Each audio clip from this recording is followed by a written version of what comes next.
सभी अपराधों को क्षमा कर सकते हैं, लेकिन यदि उनके भक्त का अपमान हो गया तो वो कभी आपको माफ नहीं करेंगे। बड़ा दिव्य सत्संग होता है यहाँ पर, बड़ा दिव्य संवाद होता है राजा रहुगढ़ में और जड़ भरत में। दिव्य सत्संग हुआ, भटाटवी का वर्णन होता है। बोले एक व्यक्ति होता है, उसने अपने घर से थोड़ा सा धन लिया, बोले हम व्यापार करेंगे। ध्यान से सुनना, बहुत गूढ़ प्रसंग है श्रीमद् भागवत का। बोले थोड़ा सा धन लिया, बोले हम व्यापार करेंगे। व्यापार करने के लिए बाहर चल दिए, तो रास्ते में कुछ ठग दिखाई दिए, 2-4 लोग। उन्होंने कहा कि भैया कहाँ जा रहे हो? बोले व्यापार करने के लिए। बोले हम भी साथ में चल रहे हैं, सब लोग मिलके व्यापार करेंगे। बोले ठीक है। अब वो चोर थे, ठग थे। एक जगह उसने विश्राम किया।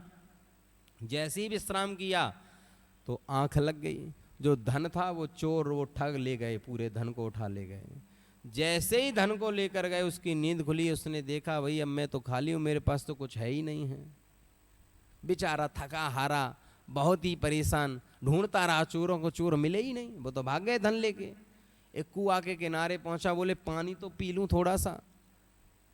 कुएं के पास गया तो हरी घास थी, पैर रपट गया और जाके कुएं में गिरने लगा। एक पेड़ की वृक्ष थी, एक पेड़ था, एक वृक्ष था, उसकी एक पताका, उसकी एक टहनी उस वृक्ष में लटक रही थी, वो उसने पकड़ ली, जिसकी वजह से वो कुएं में पूरी तरीके से नहीं गिर पाया, बीच में लटक गया। नीचे देखा तो एक काला भयंकर सांप बैठा हुआ था। बोले अगर नीचे गया तो ये मेरा कल्याण कर देगा।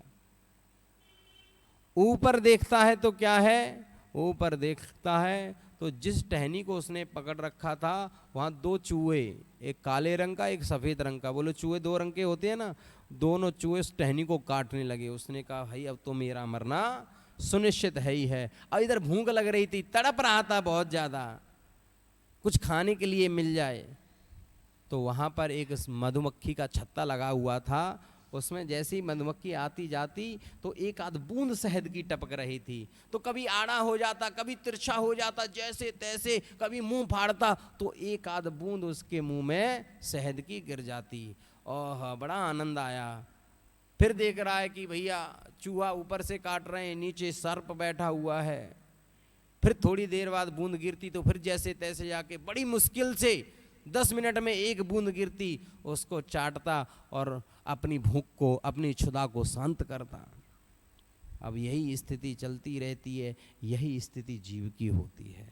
जीव संसार में आया अपने पूर्व जन्म के कर्मों की गठरी को लेकर। अब उन कर्मों को लेकर आया। अब यहाँ ठग मिल जाते हैं। ठग कौन होता है? ठग होता है पति, ठग होता है पत्नी, ठग होते हैं बच्चे, ठग होते हैं परिवार वाले, सब इकट्ठे हो जाते हैं वहां पर। अब खूब धन खसोड़ते हैं, पूरी उसका जो पुण्य है ना, प्रारब्ध, वो सारा यहीं बट जाता है। अब यहीं बट जाता है और वो जो कुएं में जब लटकता है, जीव की स्थिति ऐसी हो जाती है कि नीचे तो काल है और ऊपर जो चूहे हैं ना सफेद, तो दिन कैसा होता है? सफेद। रात होती है काली। तो धीरे धीरे वो दिन कम होते जा रहे हैं, धीरे धीरे आयु बढ़ती जाती है। लेकिन जैसे वो मधुमक्खी क्या है, मधुमक्खी का शहद क्या है? वो है भोग, है भोग, भोग विलास। अब उसकी आशा करता रहता है। जैसे जैसे व्यक्ति बड़ा होता जाता है ना, वृद्ध होता जाता है, तो उसके घर में पूछ नहीं होती है बिल्कुल भी, तो बड़ा गुस्सा होता है बहुत ज़्यादा। फिर घर के बच्चे सोचते हैं चलो माँ बाप बूढ़े हो गए, थोड़ा सा बैठाते हैं इनके पास। तो बड़े बूढ़ों के मन के हिसाब से बात करते हैं कि अच्छा माताजी ठीक हो, पिताजी ठीक हैं आप, माताजी ठीक है, आपने दवा खाई? तो बड़े प्रसन्न हो जाते हैं कि मुझे मेरे बच्चे पूछते हैं। यही तो भोग है, यही तो तृप्ति है, यही तो शहद की बूंद है। फिर आराम से देखते रहे। अब घर वाले कोई पूछते नहीं, ना बच्चा सुनता है, ना नाती सुनता है, ना पंती सुनता है।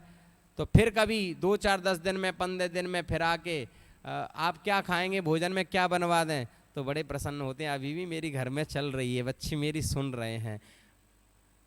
आपने दवाई समय से खाई? बस इतना पूछ लिया तो मन में प्रसन्नता हुई, मेरे बच्चे मेरी बात सुनते हैं, मेरी केयर करते हैं, मेरे बारे में पूछते हैं, मेरा ध्यान रखते हैं।